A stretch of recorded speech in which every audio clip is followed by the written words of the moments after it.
Welcome back. We are celebrating World Breastfeeding Week 2025. As we said, it's observed August 1 to 7. We have a conversation now with the coordinator of the Baby Friendly Initiative Unit, Chanel Davis-Gentle, and the manager of the National Breastfeeding Coordinating Unit, Deborah Thomas. Ladies, thank you so much for being here. And in terms of, sometimes you hear people say breast is best and all these sorts of things. Let's go from the medical aspects of it, thank you. One, even like that, skin to skin, and two, what is this word colostrum? Okay, colostrum is the first liquid that you will get from the breast. Starting after birth, you'll find some mothers will start to get it even before, but it starts to flow. The next name for it is liquid gold. And colostrum is the baby's first vaccine. It's like you are being immunized.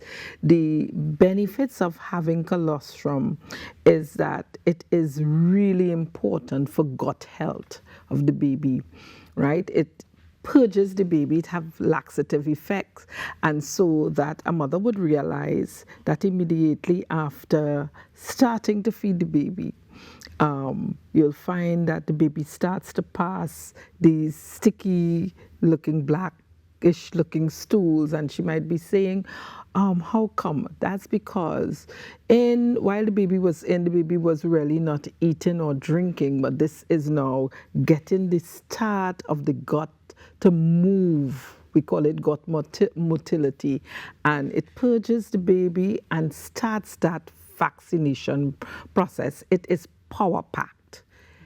It is the immune boost that every baby needs, right? And that is what colostrum, as I say, it is called liquid gold, to tell you how valuable it is to a baby having it. Colostrum looks sticky and it is not the color of milk, so you will find that it looks a little yellowish, and a mother might say, listen, I am not getting milk yet. The baby is getting exactly what it needs in that first 3 to 5 days with this colostrum.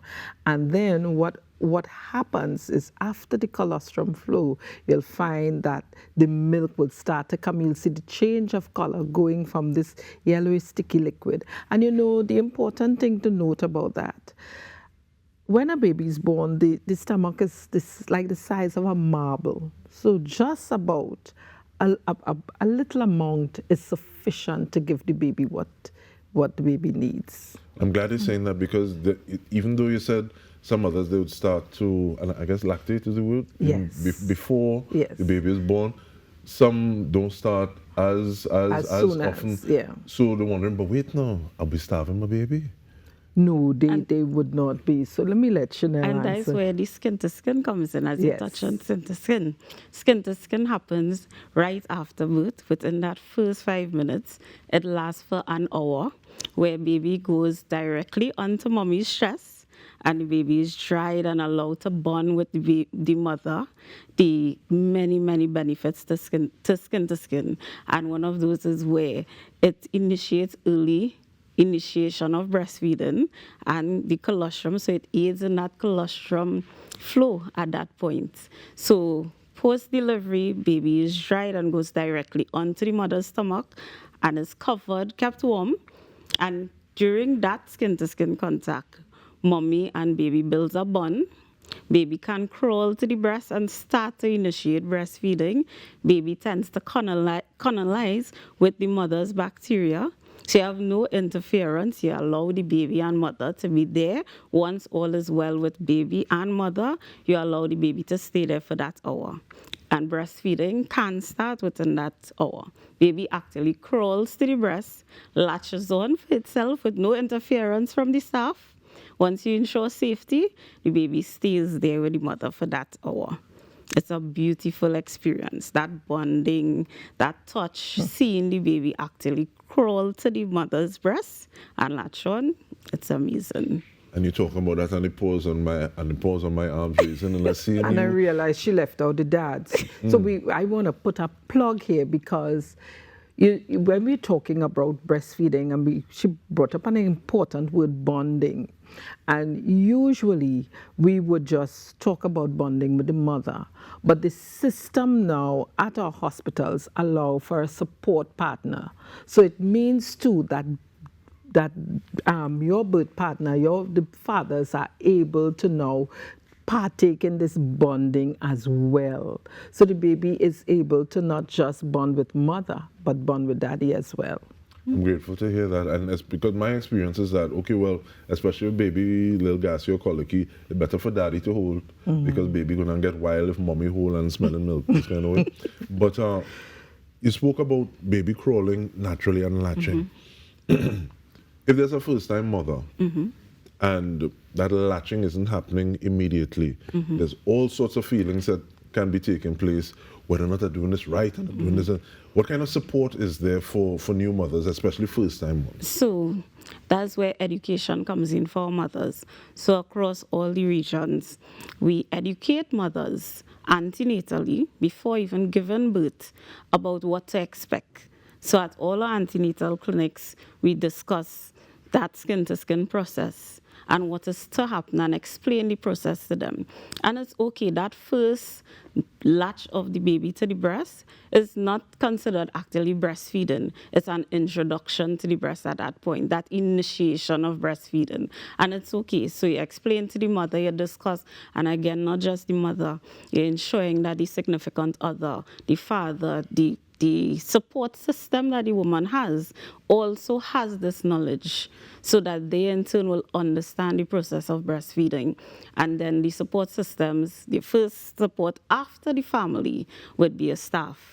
Ensure that our staff is trained to assist the mommy, to support her throughout the process. And not just on the ward, we also have support groups in all our regions.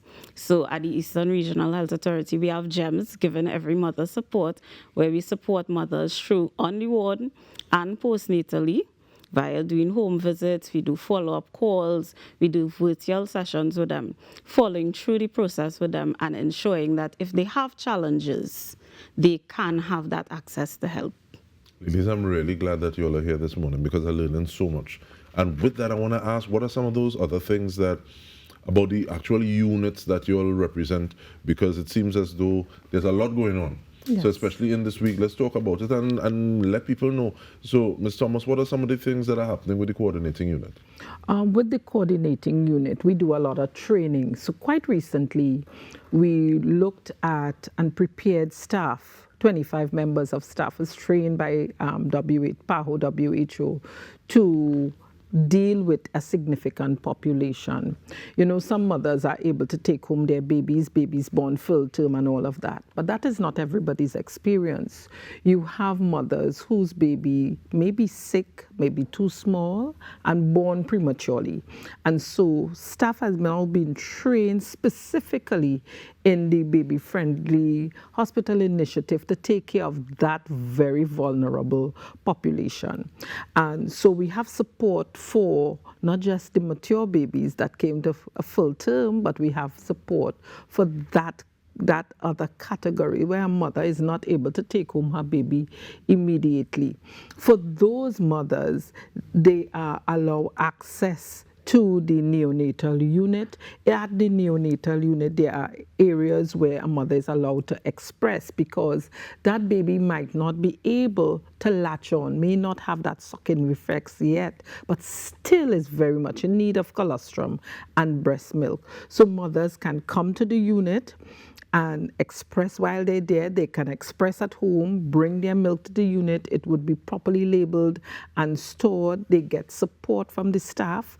Sometimes they need that additional support, because, you know, having that baby that is not, you know, you plan for your pregnancy and everything, and you see yourself going home with this well baby, but that's not everybody's experience. So they need the extra support, and that's where the other support groups come in as well. So Chanel would have mentioned GEMS, and GEMS is specific to Eastern. We have in Tobago, we have TABS, we have in Mount Hope, we have Breast Besties. In the South, we have Bibs, we have Bliss in Northwest. And then we cannot forget TBAT, who has always been there. Right, the Breastfeeding Association of Trinidad and Tobago. We have the Trinidad and Tobago Association of Midwives. We have Mama Toto. These are all stakeholders with us throughout Trinidad and Tobago, and mothers can get access to them. We have a lot of numbers available. Apart from that, the ministry has produced, in collaboration with PAHO, we have the breastfeeding book, Breastfeeding and Beyond, a guide to infant and young child feeding. And that book is packed with information. You have both the soft copy, you have the screen reader's copy for the persons who are visually impaired, and you have the hard copy. The hard copy may not always be accessible, but we encourage mothers when they go to antenatal clinic that they can scan the code and get a soft copy of the book, right? So we have that going on. For mothers, one of the cry has always been, okay, so you give me support in the hospital, you give me support in the clinic. What about when I'm ready to go back out to work?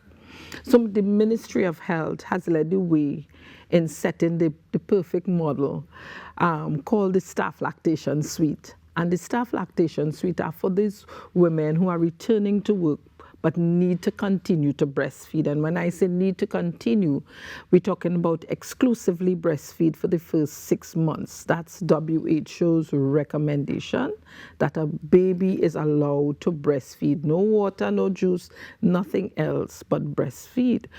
But we don't get 6 months maternity leave, do we? No, we don't. We have 14 weeks initially, and if a woman needs more leave, she can go to her doctor and ask for an additional month or so, according to the Maternity Protection Act. But in returning to work, there must be a safe environment where this woman could feel dignified to go and express her milk and store her milk. And so at the ministry, we have a lovely model called the Staff Lactation Suite, which we hope to roll out for all of Trinidad and Tobago, at all of the other ministries as well, where women going back out to work could continue to exclusively breastfeed. I want to bring Ms. Davis-Gentle in, but just making sure that nobody's left behind. When you say express, you're talking about pump. This is without the baby, so that you can have that while at work milk in a container to store to feed the baby at a later date. Yes, in a breast milk bag. Okay. So you can do that at work and take it back home with you, so that whether you're there or not, the baby have a storage of milk to continue feeding. Nice. So you told me about GEMS. What else you have in terms of letting us know? Thank you. And I don't know if you want to talk to Eastern specifically. In terms of support?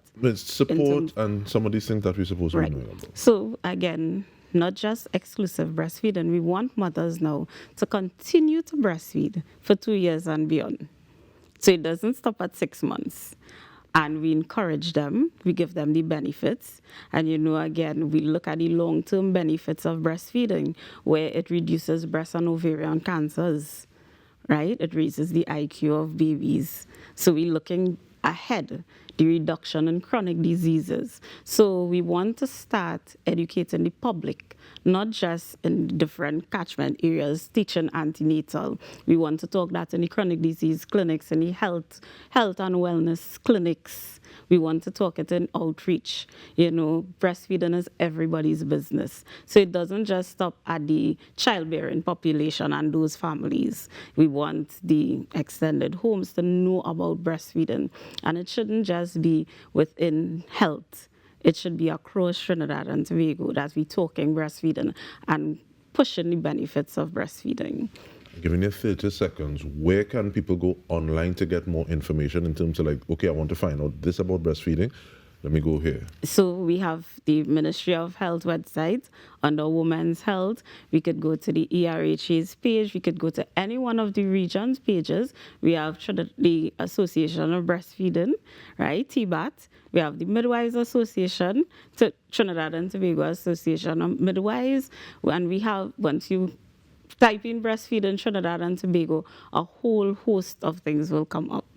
Again, as somebody who born home, I don't know about hospital when I just born. I appreciate that level of communication across the board with all stakeholders. But ladies, Deborah Thomas, manager of the National Breastfeeding Coordinating Unit, as well as Chanel Davis-Gentle, coordinator of the Baby Friendly Initiative Unit, thank you very much.